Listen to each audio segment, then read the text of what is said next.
তেসরা ফেব্রুয়ারি সারা ভারত কৃষক সভার আহ্বানে এই 3রা ফেব্রুয়ারি গোটা দেশে এই যে কৃষক বিরোধী যে কেন্দ্রীয় বাজেট, যেখানে কৃষকদের সর্বনাশ করার জন্য এই বাজেটে কৃষকের জন্য কোনো বরাদ্দ নেই।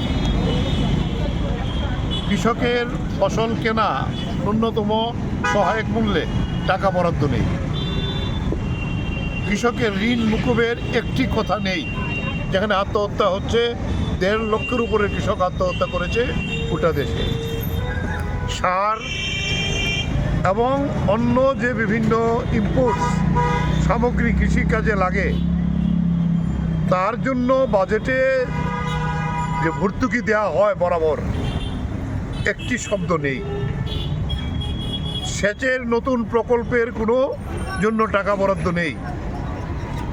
রেগা প্রকল্পকে বাতিল করে দেওয়া হয়েছে, গ্রামীণ শ্রমিকদের যে প্রকল্প, এবং এখন এই যে নতুন প্রকল্পে যে টাকা বরাদ্দ করা হয়েছে, তাতে কেন্দ্রীয় বরাদ্দ যেটা করা হয়েছে, তাতেই পরিষ্কার করে বোঝা যায় যে গ্রামীণ শ্রমিকদের তারা কাজ দিতে চায় না।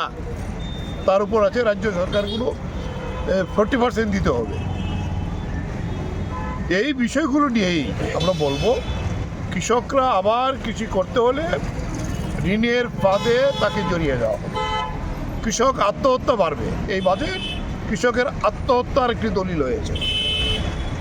এই প্রতিবাদে আজকে প্রাথমিকভাবে প্রতিক্রিয়া হিসেবে গোটা দেশে এই বাজেটের কপি পুড়িয়ে সারা ভারত কৃষক সভার কর্মী নেতারা এর প্রতিবাদ জানাচ্ছেন।